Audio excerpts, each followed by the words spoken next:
Ontem falei aqui da situação, eu diria até desesperadora dos militares. E todos eles que me fizeram esse apelo, repito, defendem. Mas não dá para receber, por exemplo, de auxílio sobre cada filho, alguns centavos. E o salário deles é o menor hoje, se olharmos as carreiras vinculadas à União. Hoje eu quero falar, senhor presidente, sobre a situação do leite no Rio Grande do Sul. Recebi aqui nota da Associação dos Produtores de Leite da região ali de Santo Cristo. Essa mensagem que recebo lá do meu Rio Grande é um pedido de socorro para que eu utilizasse a tribuna para fazer eco às suas reivindicações.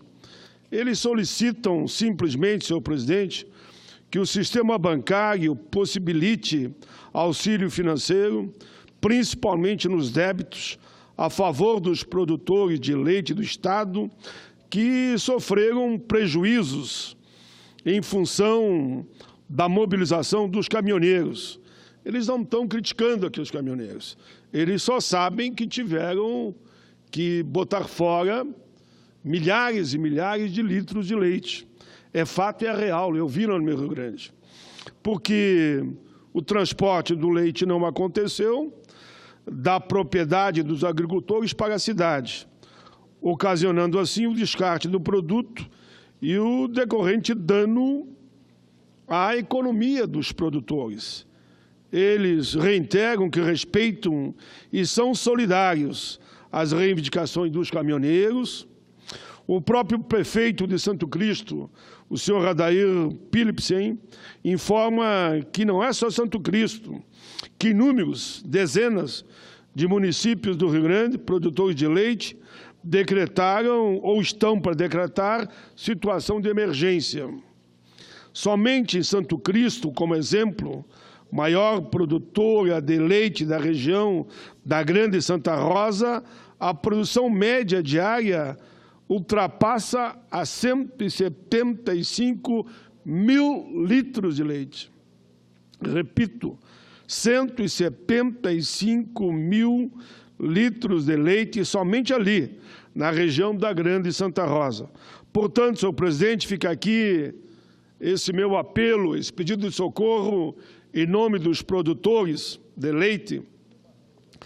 Lembro que uma solução rápida para esse problema terá que ser feita para estancar o chamado efeito cascata, uns falam day after, eu falo do dia depois, e suas consequências na vida da gente gaúcha e tenho certeza, infelizmente, da gente brasileira.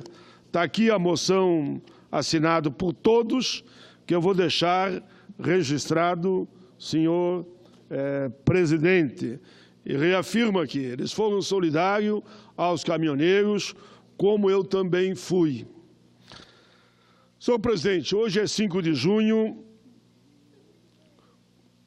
hoje nós lembramos o transcurso de mais um Dia Mundial da Ecologia e do Meio Ambiente. 5 de junho, somos impelidos a fazer uma reflexão sobre os rumos do nosso planeta e o que estamos e podemos fazer para a preservação de suas condições vitais, ou seja, a defesa da vida. Defender o meio ambiente, defender o ecossistema, é defender as águas, as florestas, a vida na sua plenitude. Em verdade, a preocupação com o meio ambiente, temos que dizer que é algo recente na história humana. Até meados do século passado, muito pouco se falava ou estudava sobre os impactos da ação humana, principalmente de sua atividade produtiva no meio natural que nos cerca.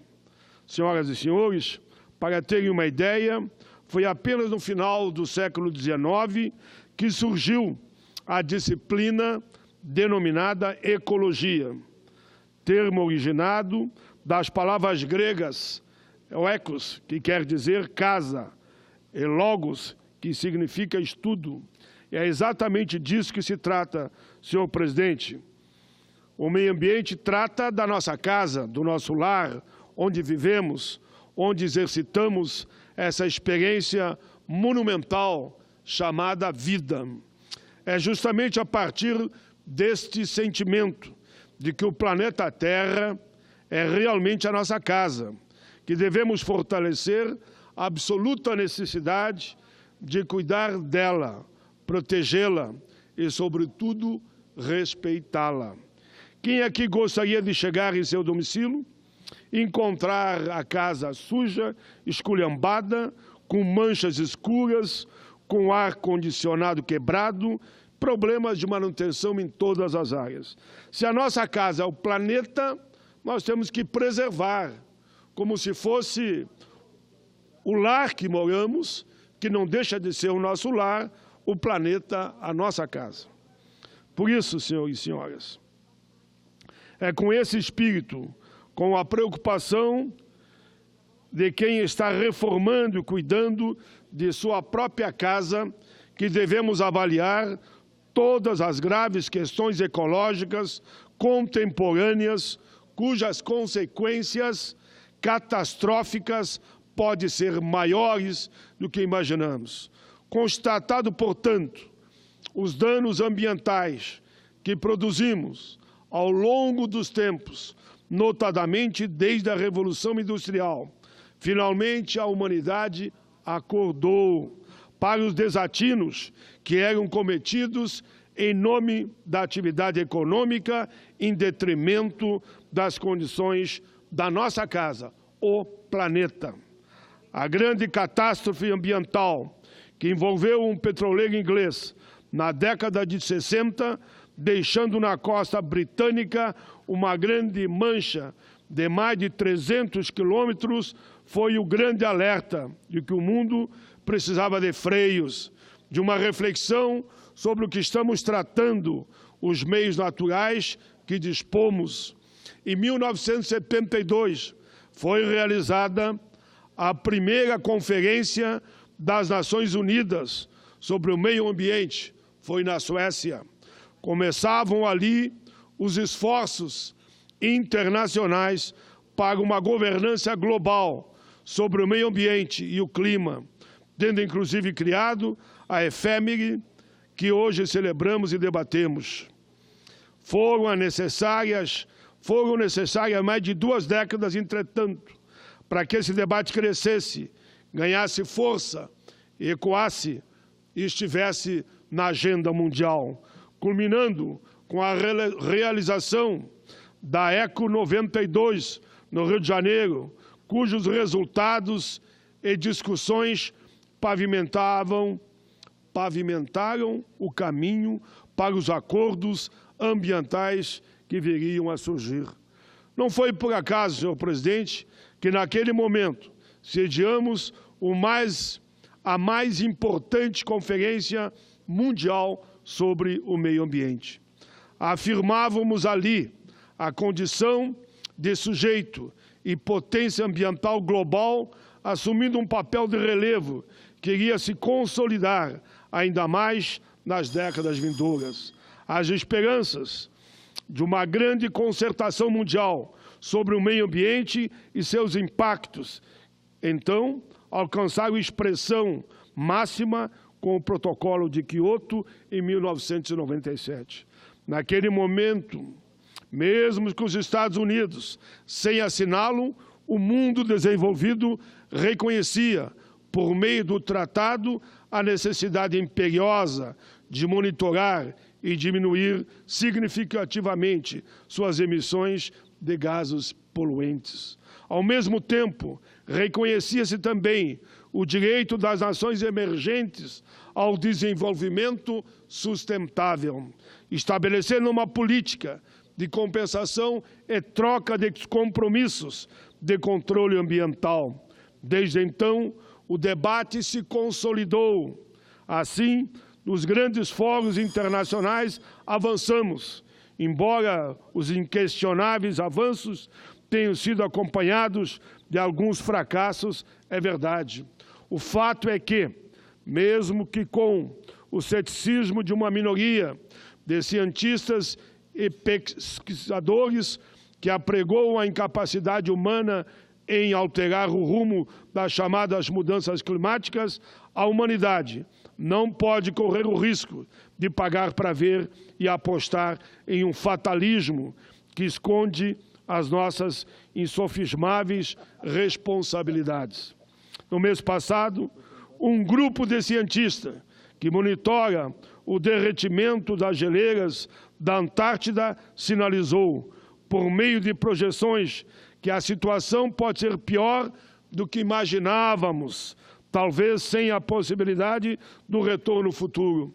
Isso significa, senhor presidente, que centenas de trilhões de toneladas de gelo desaparecerão dos oceanos, causando uma elevação de até 1 metro no nível dos mares.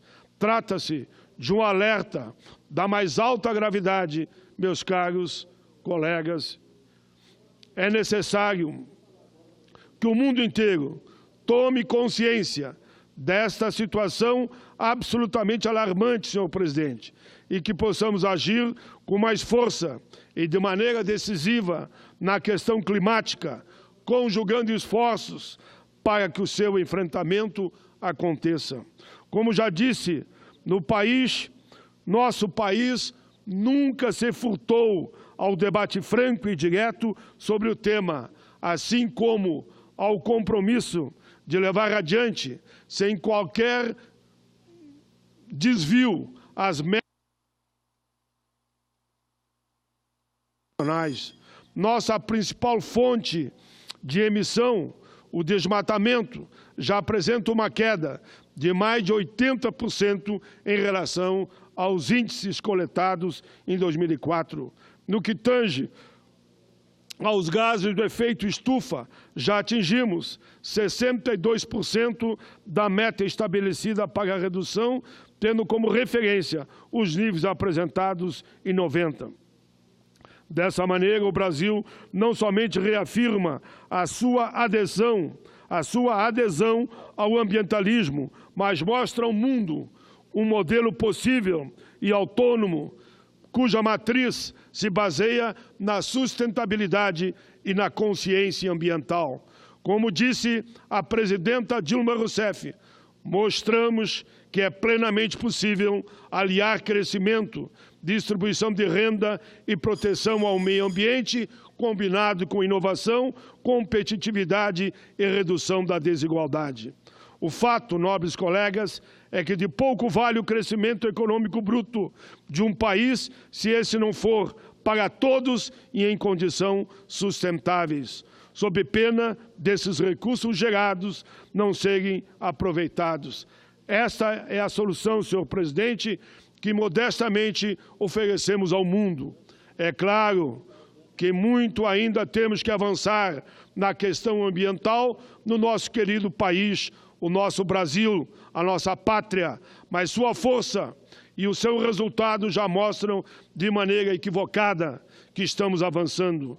Nesse sentido, senhor presidente, o Dia Mundial da Ecologia e do Meio Ambiente assume uma condição ainda maior para todos os brasileiros e brasileiras, comprometidos que somos com a causa da proteção, como comecei aqui o avanço de nossa casa, de nosso ambiente. É com esse sentimento que invocamos a toda a humanidade o esforço conjunto de arrumar, despoluir o nosso planeta, transformando-o verdadeiramente na casa, no lar de todos os seus habitantes. Termino, senhor presidente, dizendo, o Papa Francisco, na encíclica Laudato Si, nos convida a uma conversão ecológica. Ele diz, merecem uma gratidão especial aqueles que lutam com vigor para resolver as consequências dramáticas da degradação ambiental na vida dos mais pobres do mundo. E disse mais, os jovens reclamam de nós uma mudança. Eles perguntam-se como é possível que se pretenda construir um futuro sem pensar na crise do ambiente e no sofrimento dos excluídos. O Papa Francisco alerta que pequenas ações podem ajudar muito o mundo, com mais respeito ao meio ambiente e, assim, o planeta melhor. Ele fala: evitar o uso de material plástico e do papel, reduzir o consumo de água, separar os resíduos, cozinhar apenas dentro do razoável, tratar com cuidado todos os seres vivos, utilizar transporte público e partilhar o mesmo veículo quando possível, plantar árvores, cuidar do jardim, apagar as luzes desnecessárias, dar graças a Deus antes e depois das refeições. Palavras do Papa Francisco. A última frase, senhor presidente, e aqui eu encerro. É preciso revigorar a consciência que somos uma única família. Não há fronteira nem barreiras políticas ou sociais que permitam isolar-nos. E, por isso mesmo, também não há espaço para a indiferença. Os jovens têm uma nova sensibilidade ecológica e um espírito generoso. E alguns deles, muitos deles, lutam de forma admirável pela defesa do meio ambiente. É necessário voltar a sentir que precisamos um dos outros, que temos uma responsabilidade para com os outros e ao mundo, que vale a pena ser bons e honestos, que combater a corrupção é um dever de todos nós. O meio ambiente, o desenvolvimento sustentável agradece. Eu agradeço, Vossa Excelência, ao presidente, pela tolerância. Já terminei. Os últimos segundos é para agradecer a Vossa Excelência. Hoje o mundo todo debate esse tema e eu tinha que fazer esse pronunciamento. Obrigado, presidente.